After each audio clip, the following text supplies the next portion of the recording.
बोले तेरी तो नाक कटेगी, मैं संग चलोगो मेरो तो संबंधी कट जाएगो, तेरो ब्याह ना हैरो, तू तो चाहे कि मेरो नहीं हो, मैं तो कर गया हूँ ब्याह, तू चलो जा। और वहीं किशोरी जी जैसे ही आई हैं, आहा, सेज पर ले जाकर के किशोरी जी को बिठाया, सुंदर सिंहासन पर किशोरी जी बैठी हैं। और तभी ठाकुर जी बगल में आकर के बैठे। जैसे ही ठाकुर जी आकर के बैठे, सब बरसाने की सखियां, गोपियां, कीर्ति मैया सब नजर उतारने लगी, आरती करने लगी। आहा, इतने सुंदर लग रहे हैं दोनों, आनंद में भर गए सब। ठाकुर जी तो बस किशोरी जी को ही निहार रहे हैं और कोई छवि नेत्रन में आई नहीं रही है। ठाकुर जी तो ऐसे निहार रहे हैं, मैं मानो जैसे नवीन कोई उपमा प्रकट। किशोरी जी के सामने जैसे बैठे, कीर्ति मैया से पूर्णमासी बोली, मैया देख लो कैसी छवि लग रही है, कैसा अद्भुत लग रहा है स्वरूप। मैया बोली, ना मैं तो मनी वैसे ही चिंता कर रही, वास्तव में ऐसा लग रहा हो कि जैसे मानो हमारी लाली और ये लाला दोनों एक दूजे के काजे ही बने हैं, दोनों की छवि एक दूजे के काजे ही प्रकट भई है। आहा, ठाकुर जी के बगल में बैठते किशोरी जी कैसी लग रही है, मानो जैसे किशोरी जी तो कोई स्वर्ण की अंगूठी है और वह स्वर्ण की अंगूठी में नील मणि श्री कृष्ण लगे हुए। दर्शन करके सब सखियां, सब बरसाने की गोपियां निहाल हो गई। सब कहने लगी, मैया अब तो तुम मुहूर्त मत करवाओ, अब तो तुम कोई की प्रतीक्षा मत करो, ब्याह कर ही दो,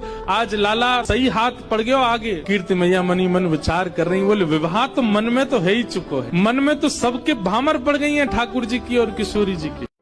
ठाकुर जी ने तुरंत अपने गले की माला उतारी और उतार करके किशोरी जी के गले में डाल दी।